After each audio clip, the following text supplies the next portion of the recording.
Inside the Karakuan underground arena, we can see Orochi Katsumi kicking the Sakiwaka straight in the face. A flying high kick from Chinese Kenpo. The announcer shouted. It's Retsu. Retsu is here. The god of the fist, Retsu Kaiyo, has descended. Katsumi then said. Retsu-san. Look at this guy. I just gave him a flying kick to the head. With all my weight behind it. And he's still standing. That's Grand Sumo for you. The Sakiwaka then said. Unfortunately, this next one is it. I'm at my last full strength burst. If I can't finish it with this, then the match is yours. So, I'm going for broke. Then the Sakiwaka rushed towards Katsumi once again. Katsumi then said. Retsu-san, it's time I get my fill. Then Katsumi's gone back to a karate stance. The Sakiwaka tried to attack him. But the karate master countered it with a barrage of strikes. He fires off his Katsumi-style 5-strike barrage. Oh. An instant counter-attack. He's throwing those meaty arms around in a frenzy. They're crude attacks, but very fast. Heavy and fast swings, one after another. Then Katsumi unleashed another barrage of strikes. However, even with those strong blows, the Sakiwaka still managed to grab him. Then pinning him down the ground. Following it up with a devastating headbutt. In combat sport, there is a considerable focus on strikes to the head. This is because the brain is there. Their methods for affecting the brain are broadly divided into two categories. Hits to the jaw and blows to the temple. These cause the brain to rattle around. And like a light being unplugged, the victim is plunged into a deep darkness for around 10 seconds. And 10 seconds out is long enough for an opponent to kill you. Though alternatively, albeit not the logical choice, purely in terms of efficacy, there is a superior method. The technique known as the headbutt. The top of the forehead is the hardest part of the human body.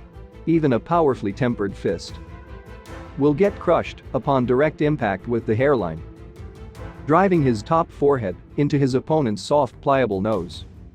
Was a far cry from effective though. Certainly, his opponent's brain was shaken by it. But he was not knocked out. Why? Because of the pain. Ray after ray of surging pain, issuing out from the bridge of his nose, tore through his entire head. The torturous rays were sharp, hot, and thick. All with a tang of rusted metal. I'm never coming back here again. The pain is fierce enough to generate that resolution. It was the agony he felt. Katsumi takes his baptism by being pinned to the ground and head-butted.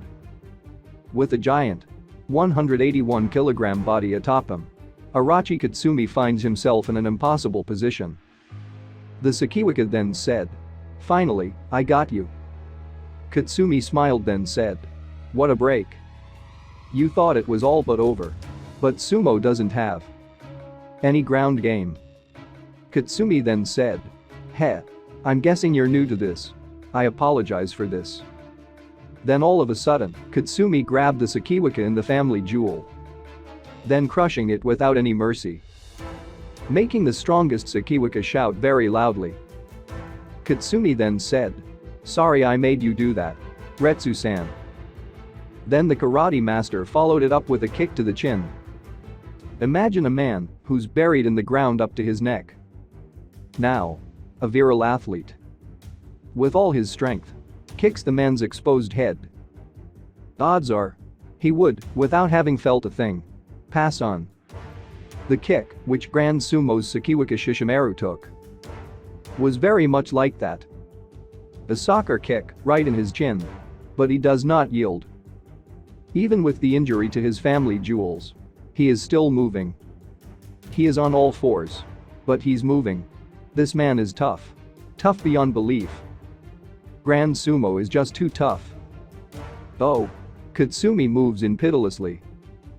And he tried to kick the Sakiwaka straight in the face. However, he stopped the kick before touching him. The announcer shouted. He stopped? What did he? What in the world was that? Did the second-generation director, Orochi Katsumi, the man who is the very symbol of full-contact karate, Did we just see him use a non-contact karate move? Wait, what? Where are you going, Orochi Katsumi? Then Takegawa shouted. The match is over. Wait, it is? What? And Shishimaru is the winner? Grand Sumo gets one in. The Sakiwaka then asked. Why? Takegawa replied.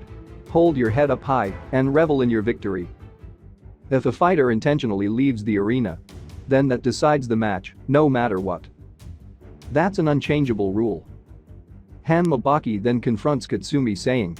Facing a bundle of compressed bats. Your low kick slices clean through. It's renowned. So, I wonder what would have happened if you hadn't stopped short. Katsumi replied. It was clear enough to me. I couldn't go that far just out of curiosity. Retsu-san concurs. Huh? We now move on somewhere in the arena. We can see Hanmabaki doing sumo's fundamental exercise, called Shiko. Orochi Doppo is saying. So, what we're looking at is Hanmabaki-style Shiko. Yes indeed. Added by Shibakawa. Then Baki remembered something. It's Hanma Yujiro saying. This is what you're to do. Shiko. For over 2,000 years, its practice has endured. It is the longest surviving form of training. This will build up a core in your body, which will grow stronger with each repetition. So, be exacting in it and devoted to it. Orochi Doppo then commented. I have to say though, getting that leg straight up there from an upright position and keeping a perfectly still lower body, an Olympian gymnast couldn't do what he's doing. Shibakawa added. Certainly. You're right, I suppose. Doppo replied. Are you thinking about his opponent? Honozeki? That one's the same height as Baki. Weighs less than 100 kilograms. He'll be the smallest opponent Baki has faced. But you think he'll be a toughie? Well, you know, I'm the same way. I'm puny, but strong as the dickens. That's how I can tell. Right? Yeah, sure. That makes complete sense. That tiny Kamasubi Hono. He's a real firecracker. I'll say this. He has a small body, but the potential of a giant. That's the impression I took away.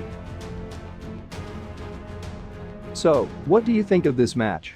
Do you think Orochi Katsumi deserved to lose? Comment down your opinion below. Special thanks to my patron, a Patreon of the Aughts, Jacket, Isom Harris, Awesome Swayable, Gerald Martinez, Carrot, Imran Bra, Stephen, Eduardo Molina, Baylors, Jarvis James Amu, Juan, The Broken Monarch, Sam Shires, Xander Claus, Lamonta Denson, Aaron Wieland, Valente Jr. Villegas, James Barry, Evan Edrock, Bell, Caleb, Shade Jackson, Kaiser Roche, Buffology, Momo, I Meet Rabbit, Big Sam Zilla, Spike and Damo, Midas, Luke Warmboss, Sander, Kevin Arias, Jason Jacobs, Mikey Selfrez, Cool X-Ray Gun, Travis, Alec Morin, Just Danzo, Joshua Ash, White Rigby, and Jaden Robinson. We really appreciate your help. If you want to support my channel, please subscribe to my Patreon, LR Shion. I will put a link in the description below. Our next discussion will be about the Battle of Small Giants. Hanmabaki versus Kamasubi Hono. Stay tuned.